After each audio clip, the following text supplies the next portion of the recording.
Hi guys, welcome back and happy St. Patrick's Day. We're going to kind of continue with our St. Patrick's week, but today we're going back to our regular format of looking at classic rock.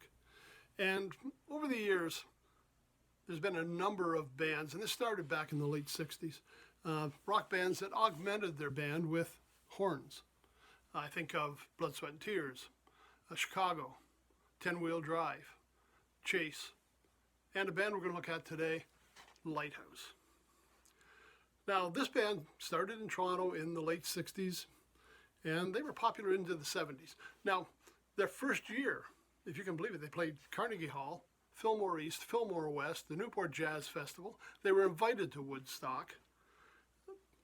Pretty good look for the first year of a new band. The Woodstock thing kind of confuses me still because I know Chicago, Blood, Sweat and Tears, and Lighthouse were all invited to go and play. Now, to me, the music of these bands did not fit the vibe of what I thought Woodstock was all about.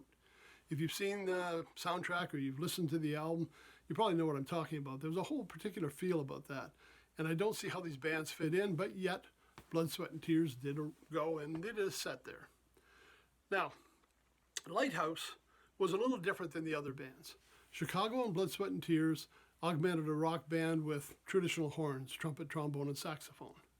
Chase was quite a bit different because it wasn't a rock band to start with. The leader, Bill Chase, was actually known for being a lead trumpet player in big bands. So he came from a big band background and created a jazz rock band.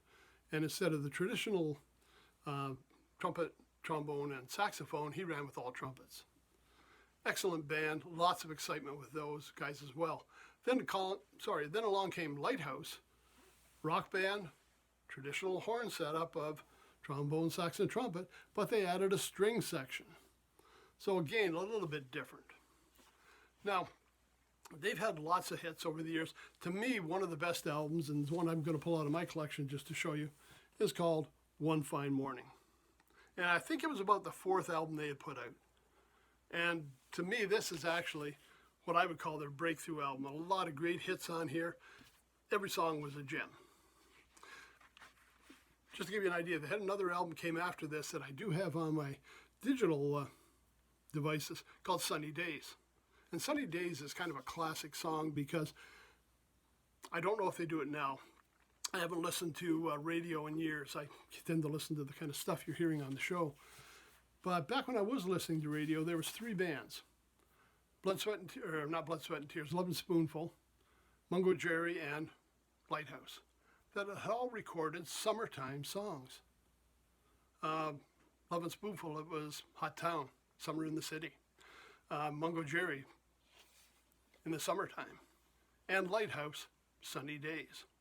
Now, what this did was it pretty much guaranteed airplay every summer. So it was always out on the airwaves. It was always keeping the band, in the forefront, and it was always making money. So not a bad idea to have a summertime song in there. I don't know if that still works with the way radio is these days, but back in the 70s, 80s, and 90s, it wasn't a bad thing.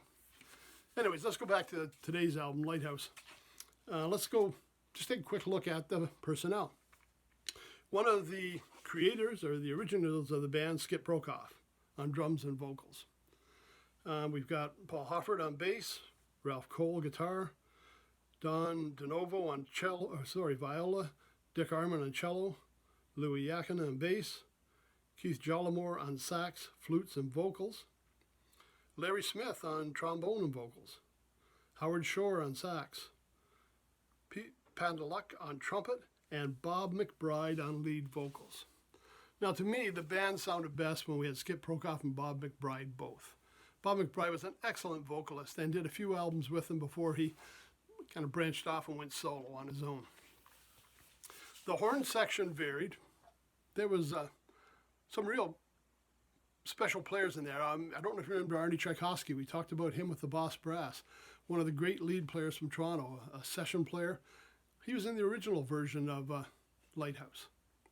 We also had Rick Stepton that played trombone for a while, who you may recall, we may have mentioned him during the Woody Herman session. He was one of Woody Herman's trombone players for the Raven Speaks album.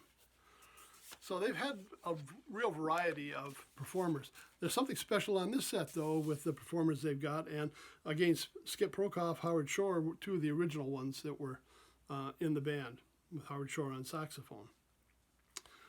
Some idea of the songs. Love of a Woman was one of the big hits. Little Kind Words. Sing, Sing, Sing. A song called 1849. Of course, One Fine Morning, that has been one of their classic hits.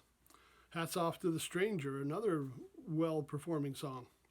Show Me the Way, Step Out on the Sea, and Sweet Lullaby. And again, with this album, the One Fine Morning album, almost everything was a hit. It was just a great album. Now, again, tying this back into Toronto, yes, it's a Toronto band. You know, these guys are from the Toronto area. And we've said how many times Toronto has played a part in the music and entertainment industry. Another Toronto band making it big, playing the Fillmore, playing Carnegie Hall, doing Alfred for Woodstock. Lots of hits. So if you get a chance, check them out. I know they're on the streaming networks. Again, some of these are available in hard copy. And again, if I was starting out, first one I would look at is One Fine Morning. Just an excellent album to show off what this band could do. Now, Friday's going to be a little bit different because what we're going to do is we're going to take one member from Lighthouse and take a look at his musical contributions over the last 50 years.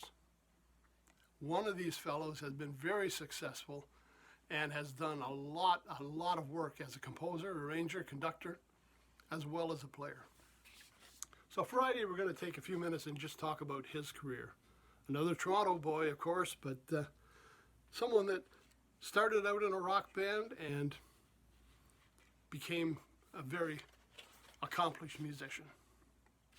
So everybody have a great St. Patrick's Day. I mean, it's been over a year now. I saw a special on TV yesterday. It's been a year since we've been in the pandemic. With my family, we've been in isolation the whole time. St. Patrick's Day, a great way to celebrate. Have some fun. Listen to some fun music. You know, sing some songs.